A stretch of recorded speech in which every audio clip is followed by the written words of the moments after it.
afternoon, Jackie. Thank you for that. Thanks for coming in on a snow day for the rest of the government in the country. And as much of the country feels the impacts of that winter storm, President Trump continues to monitor the situation closely, and he has remained in constant contact with FEMA and emergency responders. President Trump also quickly approved 12 federal emergency disaster declarations within 24 hours for the states of Arkansas, Georgia, Indiana, Kentucky, Louisiana, Maryland, Mississippi, North Carolina, South Carolina, Tennessee, Virginia, and West Virginia, enabling these states to access critical federal resources to supplement their response efforts if needed.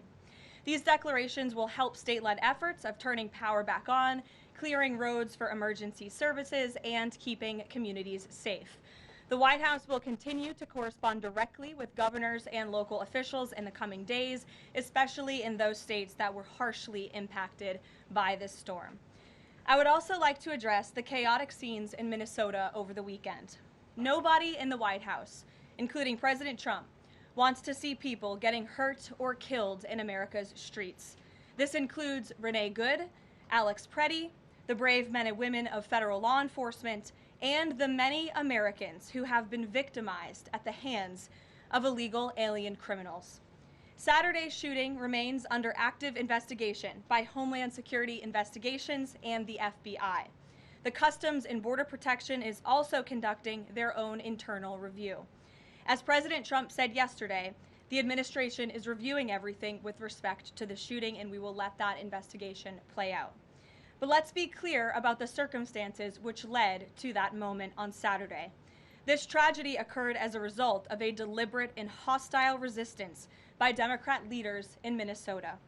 For weeks, Governor Walz and the Mayor Jacob Fry and other elected Democrats were spreading lies about federal law enforcement officers who are risking their lives daily to remove the worst criminal illegal aliens from our streets: murderers, rapists, pedophiles, human traffickers, and gang members. Governor Walz and Mayor Fry have shamefully blocked local and state police from cooperating with ICE, actively inhibiting efforts to arrest violent criminals. They have also used their platforms to encourage left-wing agitators to stalk, record, confront, and obstruct federal officers who are just trying to lawfully perform their duties, which has created dangerous situations threatening both these officers and the general public and Minnesotans alike. This is precisely what unfolded in Minneapolis on Saturday morning. Obstructing federal law enforcement and inciting violence against officers is wrong and illegal. This used to be a universally accepted position in the United States. Amid the hysteria, we must remember how we got here to this moment today and what this Democrat opposition is about. Former President Joe Biden and the Democrats opened America's borders for 4 years, inviting tens of millions of illegal aliens from all over the world to flood into our country.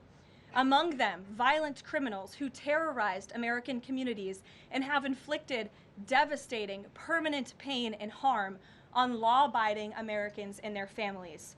Yet we never saw outrage from Democrats or their allies in the liberal media over these horrifying crimes against U.S. citizens. The pain of American angel families was ignored and dismissed because it undermined the Democrat narrative. Innocent Americans like Jocelyn Nungray, Laken Riley, and Rachel Morin are just a few of the many victims savagely murdered by illegal alien criminals. Earlier this month, an illegal alien from Mexico with a long criminal history who came into our country under Joe Biden's administration threw a baseball-sized stone at a school bus carrying children in New Jersey and fractured the skull of an 8-year-old innocent child. President Trump promised accountability to these American families by securing the border, deporting every illegal alien who has committed crimes, especially and most importantly, violent crimes. Nearly 80 million Americans voted for him to deliver on that very promise, and he is. As the duly elected president, the president is fulfilling the will of the people by arresting and removing these threats from our country in cities from Los Angeles to New York and, yes, Minneapolis. Yet Democrat leaders in Minnesota with sanctuary city policies have actively defied federal immigration law and the will of the people. And as a result of that defiance, 2 Minnesotans have now tragically lost their lives on the streets of Tim Walz's state. It is President Trump's hope and wish and demand for the resistance and chaos to end today. That's why President Trump spoke with Governor Walz directly this morning, and he has outlined a clear and simple path to restoring law and order in Minnesota. Number 1, Governor Walz, Mayor Frey, and all Democrat leaders should turn over all criminal illegal aliens currently incarcerated in their prisons and jails to federal authorities, along with any illegal aliens with active warrants or known criminal histories for immediate deportation. Number 2, state and local law enforcement must agree to turn over all illegal aliens who are arrested by local police. And then thirdly, local police must assist federal law enforcement in apprehending and detaining illegal aliens who are wanted for crimes, especially violent crimes. If Governor Walz and Mayor Frey implement these common sense cooperative measures that I will add have already been implemented in nearly every single other state across the country, Customs and Border Patrol will not be needed to support ICE on the ground in Minnesota. ICE and local law enforcement can peacefully work together, as they are effectively doing in so many other states and jurisdictions. Additionally, President Trump is calling on the United States Congress to immediately pass legislation ending sanctuary cities once and for all. American cities should be safe sanctuaries for law-abiding citizens only, not for dangerous illegal alien criminals who broke our nation's laws and do not belong here. We hope Governor Walz will do the right thing and continue to work with President Trump to keep the American people safe following their call this morning. Americans overwhelmingly want exactly what President Trump is delivering: strong borders and strict immigration enforcement against the worst illegal aliens, of which there are still hundreds of thousands to deport from the interior of our country. The most peaceful way to carry out this vital public safety mission is for Republicans and Democrats to do it together, and for state and local law enforcement to work together with federal law enforcement. We want to let cops be cops. You wouldn't know this continues to be a very popular policy position from the biased media coverage over the course of the last few days, but polling shows huge support for this exact thing President Trump is calling for. More than 80% of Americans favor deporting illegal aliens convicted of violent crimes. A country unable to deport criminals who enter it illegally is no country at all. The open borders agenda of Kamala Harris, Tim Walz, and the Democrats was already on the ballot on November 5th, 2024, and it was resoundingly rejected. President Trump will never back down from his promise to deport violent criminal illegal aliens and make America safe again, and he welcomes all cooperation in that effort. With that, I will answer your questions. And Jordan Conradson, why don't you kick us off today? Thank you for being here. Thank you, Karoline. Jordan Conradson from Gateway Pundit. I have a few questions. First, with respect to the shooting in Minneapolis, we're seeing massive outrage from mainstream media and the left, but I'm just wondering, where was that outrage when Ashley Babbitt, an Air Force veteran, was executed by Capitol Police Officer Michael Byrd, who she posed no threat to in the U.S. Capitol? Well, you raise a very important point, which I also believed I just raised as well in those opening remarks, in that there has no doubt been selective outrage by the liberal biased media in picking and choosing victims and highlighting their stories. And as I've said, President Trump does not want any Americans to lose their lives in the streets of America and in American communities across the country. He believes what happened on Saturday is a tragedy, but every life is equal to President Trump, and that's why the lives of Laken Riley and Jocelyn Nungray continue to matter to him and be an utmost priority to him to this very day. And it's unfortunate that we did not see the same type of sensationalist media coverage over the tragic deaths of those innocent American women and girls across the country as we are in the wake of this tragedy that took place on Saturday. Gabe. Sure, go ahead, Jordan. I want to get your response to this. The Arizona Attorney General, just days before this shooting in Minneapolis, she seemingly encouraged rioters to go out and shoot and kill ICE agents. And I'll quote her here. She said, "If you reasonably believe your life's in danger and you're in the house or in your car or on your property, you can defend yourself with lethal force." And she said that you can't tell if ICE agents are law enforcement or imposters, and it becomes an issue of whether you reasonably believe they were law enforcement.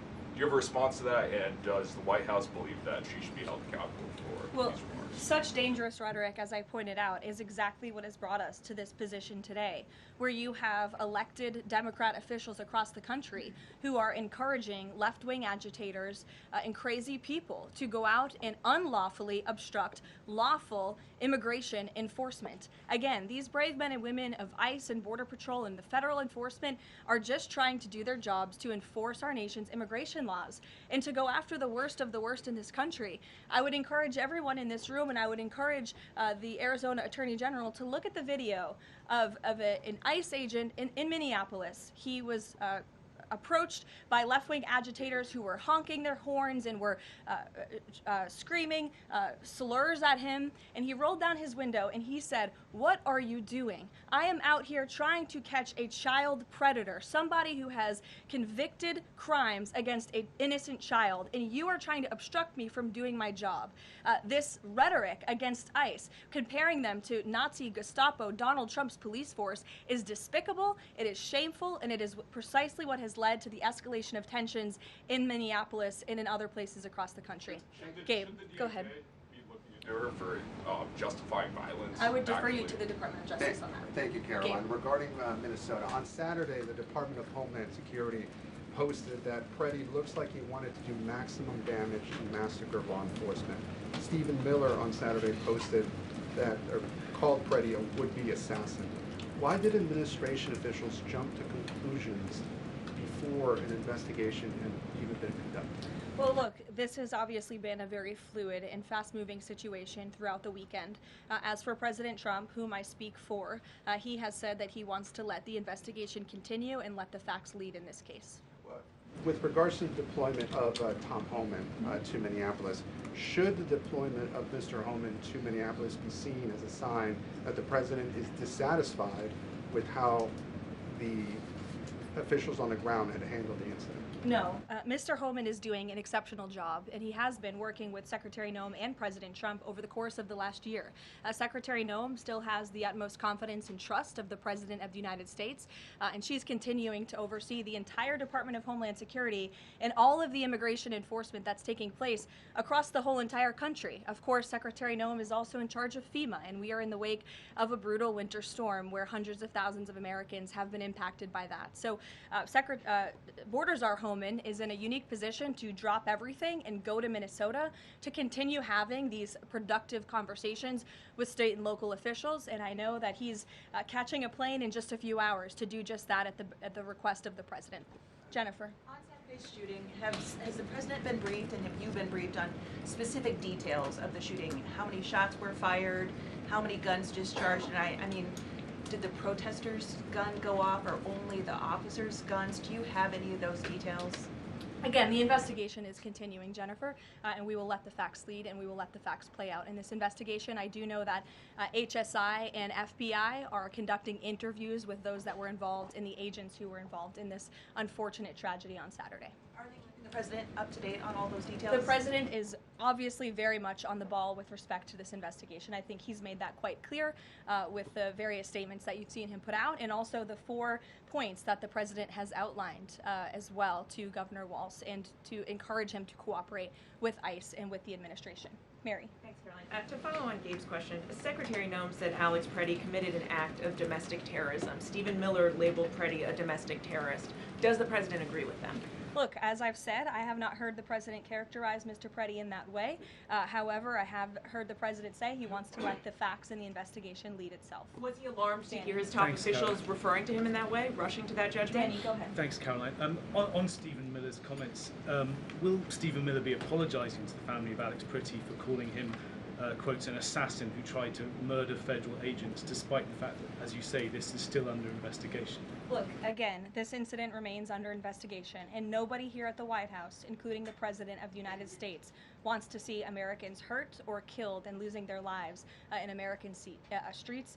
And we mourn for the parents. As a mother myself, of course, I cannot imagine the loss of life, especially losing one's child. And that same empathy from the president goes for the parents of angel families, and parents of victims of illegal alien crime across our country as well. And that's exactly why the president continues to be wholeheartedly committed to deporting the worst of the worst criminals from our country. Why don't we go to the back? Kelly. Karoline, does the president believe that the killing, though, was a mistake? Has he expressed that at all? Again, the president has said, we have to review it, and this investigation needs to continue, and he's letting the facts on the investigation lead itself. Does he want body camera footage to be released to the public? Now, that's not something I've heard the president commit to, so I won't do that from the podium. Sure. Karoline, how serious is the administration taking allegations that local and state officials in Minnesota are actively coordinating with demonstrators through encrypted or non-encrypted communications, as well as providing government resources to impede immigration enforcement operations? I'm sorry, Carrie, could you repeat your question? How serious is the administration taking allegations that local and state Minnesota officials are communicating with demonstrators to basically impede immigration officials? Well, we've definitely seen active organization amongst these left-wing groups, Carrie, and it is something that I know the FBI and the Department of Justice are looking into. Again, it is illegal to unlawfully obstruct lawful immigration enforcement in this country, and these agitators are making it nearly impossible for ICE to do their jobs and for federal law enforcement to carry out the will of the American people to deport the worst of the worst. I would just encourage everyone to please imagine in this room, all of you come to the White House every day to report on the President of the United States and the administration. You come into this briefing room, you walk through the gates of the White House. Just imagine if there were left-wing agitators or agitators of any kind who were in your face, who were doxing you, who were harassing you, who were physically threatening you, who were biting off your fingers in the case of two Border Patrol agents we saw this past weekend in Minneapolis. That would make it very difficult for you to show up and do your job here at the White House every single day. That's what these officers in Minneapolis are facing. That's why the president is calling on Governor Walz and Mayor Frey for these three very simple and common sense points of cooperation so that ICE and local law enforcement can work together. Again, we are just asking for police to be police. And if you ask any law enforcement agent or official, they want to be able to work with their federal counterparts at the state and local level and vice versa. Karoline. Thanks a lot, Karoline. Two questions. One is looking forward. The role of Mr. Homan.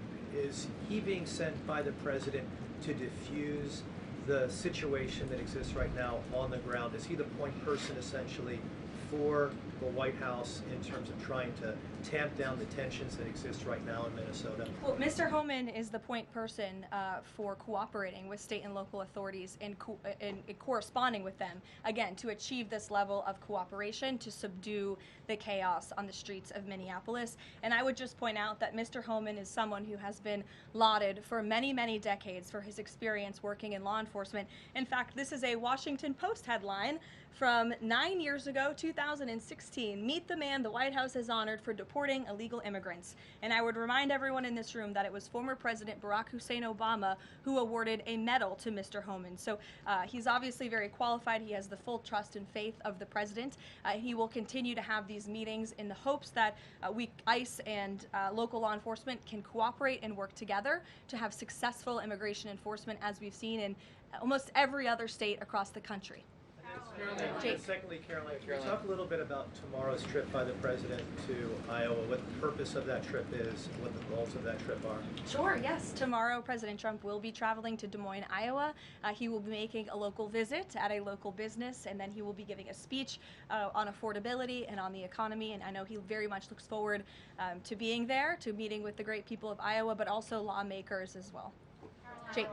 Karoline, a couple quick questions. First, does the president remain fully confident in Kristi Noem's ability to lead the DHS? Yes. And then just secondly, just on that Wall Street Journal reporting that we saw yesterday, the president said at some point that the immigration enforcement officers would leave Minneapolis. Did the Saturday killing of Alex Pretti expedite that withdrawal at all? To your first question, the answer is yes. He still has confidence and trust in Secretary Noem. To the second question, I would point you back to what I said earlier. If Governor Walz and Mayor Frey implement these common sense cooperative measures, CBP will no longer be needed to support ICE on the ground in Minnesota. ICE and local law enforcement will peacefully work together, as they are effectively doing in so many other states and jurisdictions, to remove violent criminals from American neighborhoods across the country. Did Walz ask the president to remove the immigration enforcement officers? He asked the president to scale down, and the president reiterated what the president put out in his statement yesterday and what I'm sharing with all of you as well. I would just add on this level of cooperation a few statistics that I think are very important. 7 of the top 10 safest cities in the United States cooperate with ICE. And we've seen historic turnaround in safety in cities that have chosen to cooperate with ICE, that are not just led by Republicans, but also look right here in Washington, D.C. We had a great level of cooperation with Mayor Bowser and the local government, and we have been able to remove thousands of illegal aliens from the District of Columbia, where you all live, so you can thank President Trump for that. The murder rate in Washington, D.C. has plummeted as a result. There were no riots, there were no protests, nobody was tragically killed as a result of that level of cooperation between federal and local authorities. And again, that's all the president is asking for in Minnesota. It's totally common sense. Jared, go ahead. Thank you. Karoline, in this process, you continue to describe the situation in Minneapolis as chaos. Was there any mistake made by Secretary Noem that led the president to send Mr. Homan there? I'm sorry, I don't understand your question. Did Secretary Noem make a mistake which led to... If she made any mistake that could lead the president to send Mr. Homan to Minneapolis? No, as I already mentioned, Mr. Homan has been working alongside Secretary Noem and for the president over the course of the last year. And again, he's uniquely positioned to hop on a flight to Minnesota today to continue this correspondence with state and local authorities, and that's what he's going to be doing. Fran. Karoline, is it the White House's position that Americans have the right to show up to these ICE operations and film, document, or protest the law enforcement actions? All Americans have a First Amendment constitutional right, of course. But Americans do not have a constitutional right to impede and obstruct lawful immigration enforcement operations. That is actually a crime, and it's something that we've seen taking place in the streets of Minneapolis, which again is leading to these dangerous circumstances that these federal law enforcement officers have been forced to work within. Back to the call with Governor Walz this morning, the president described it as respectful. He said we seem to be on a similar wavelength, but you had strong criticism for the governor and the Minneapolis mayor, Jacob Frey, just now. So could you explain the difference in tone between what the president had said in his True Social post and I think some of the criticisms that you just levied from the podium? Fran, I think the criticisms that I laid out, I'm painting the picture for all of you in this room, are what led to the moment that we are in today, where Governor Walz and President Trump are having a conversation, a constructive and productive conversation to end the chaos and the lawlessness that has taken place in Governor Walz's state. Chris, Elena. Thank you. I had a question. With Homan now going to Minnesota, is Gregory Bovino also going to remain in Minnesota overseeing these ICE operations? Mr. Bovino is a wonderful man, and he's a great professional.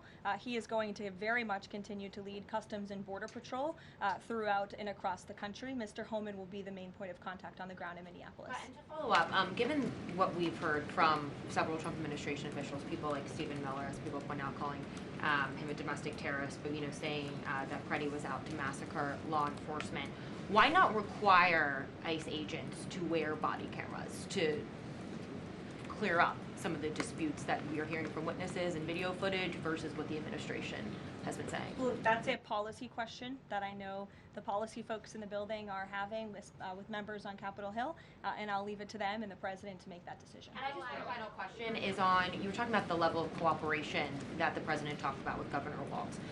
Will the administration commit to cooperating with local officials on this investigation into Alex Pretti?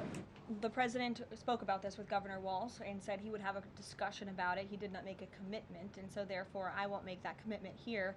I would just remind all of you in the media, because I've seen a lack of reporting on this fact, there are investigations into what took place on Saturday. The Homeland Security investigations and the FBI have teamed up for an investigation, and there's also an internal CBP investigation, an internal review of what is happening on the ground in Minnesota. The president supports those investigations, and as I've said repeatedly, he wants to see them move forward. Phil. FBI Director Kash Patel said in a Sunday interview, quote, "You cannot bring a firearm loaded with multiple magazines to any sort of protest." Does the president believe the Second Amendment rights remain in effect even when protesting? The president supports the Second Amendment rights of law-abiding American citizens. Absolutely. There has been no greater supporter or defender of the right to bear arms than President Donald J. Trump. So while Americans have a constitutional right to bear arms, Americans do not have a constitutional right to impede lawful immigration enforcement operations. And any gun owner knows that when you are carrying a weapon, when you are bearing arms, and you are confronted by law enforcement, you are raising the assumption of risk and the risk of force being used against you. And again, that's unfortunately what took place on Saturday. Will his mission continue to be focusing on illegal immigrants with a criminal history, or will it be on illegal immigration generally? Mr. Homan will continue to enforce our nation's immigration laws, especially deporting the worst of the worst criminals in Minnesota who have committed violent offenses. And I would just remind all of you that this important work is continuing to be carried out. In just the last few days, I'm happy to provide this packet to anyone in the room. ICE has arrested multiple violent criminals, illegal aliens within Minnesota. Many of them have convictions for assault, driving under the influence, fraud. This individual here I'm looking at was an aggravated felon with multiple convictions for larceny, fraud, and forgery of checks, vehicle theft, drug possession, domestic assault, inflicting bodily harm on another, criminal convictions of larceny, identity theft, again, charged with driving under the influence. These are extremely dangerous people who Governor Walz and Mayor Frey have allowed to roam on their streets, and all the president is asking for is cooperation to arrest individuals like this and deport them from the United States of America. I'll take a couple more. Go ahead. Okay. So this weekend the president posted that this is a cover-up of the fraud in the state of Minnesota. He also posted Minnesota is a cover-up. These both happened after the shooting. So given that these came after the shooting, what is the this here? What is the cover-up he's alleging? Yes, it's a good question. I've spoken with the president about this at length. What the president is referring to is the fact that you have Governor Walz and, again, the mayor, who have been encouraging these left-wing agitators to come out and to harass and to dox and to threaten ICE and to make this conversation about and smear lies about federal law enforcement who, again, are just trying to do their jobs in an attempt to distract from the widespread, massive fraud that has taken place in their state. Billions and billions of dollars has been stolen from law-abiding taxpayers in Minnesota, and the administration continues to be very focused on getting to the bottom of it, and especially, and the president raised a good question over the weekend, with respect to Congresswoman Ilhan Omar, who now has a net worth within the millions, and one must ask themselves, why and how is that possible? Is she connected to the fraud rings that we have seen taking place within her state and her own district? It's a question the American people are raising, and the president believes it's one worth answering. Haley. Thanks, Karoline. I want to go back to some of the comments from Stephen Miller and Secretary No. You've made clear the president wants to see the investigation play out when answering some of the questions on the specific details. Is he concerned that some of those definitive statements made by other officials risks public perception of the credibility of those investigations now playing out? Again, the president believes that these investigations are credible, they are continuing, they are active, and he wants to let them play out. Alex. Karoline, thank you. Is the administration willing to separate DHS funding from other funding bills in order to avoid a broader shutdown? Look, at this point, the White House supports the bipartisan work that was done to advance the bipartisan appropriations package, and we want to see that passed. Policy discussions on immigration in Minnesota are happening. Look, the president is leading those discussions as evidenced by his correspondence with Governor Walz this morning, but that should not be at the expense of government funding for the American people, which would include, as you know, Alex, FEMA funding, and we are in the midst of the storm that took place over the weekend, and many Americans are still being impacted by that. So So we absolutely do not want to see that funding lapse, and we want the Senate to move forward with passing the bipartisan appropriations package that was negotiated on a bipartisan basis. And secondly, there's another round of Russia-Ukraine talks this weekend, Sunday. I wonder if you can walk us through with the president, how he'll be involved in that, if at all. We'll be talking to President Putin, President Zelensky ahead of those meetings. I'm not tracking any scheduled calls at this point in time. However, the president remains deeply involved, and of course he's being apprised by his advisors, namely Jared Kushner and Special Envoy Witkoff, on these talks. They had a multilateral meeting this past weekend, which didn't get a ton of coverage, but that was historic in nature, where the president's team has really brought two sides of this war to the table together to move the ball closer towards peace. So the president is not giving up on the peace process. He obviously just met with President Zelensky when we were in Davos, Switzerland, but I'm not tracking any calls scheduled for this week. On one more foreign policy point, I will point out, as you all saw, the last remaining body of the hostages, Israeli hostages in Gaza, has been returned. This is a huge foreign policy feat for the President of the United States, for the State of Israel, and frankly for the whole world. The President made the impossible possible, and so it's great news for the President, for the United States, for our allies, and also for peace in the Middle East. And I understand that more than 20 new additional countries have also signed up to join the newly established Board of Peace with respect to the rebuilding of Gaza, which is another historic accomplishment for this president. So thank you all very much, and we'll see you in Iowa tomorrow.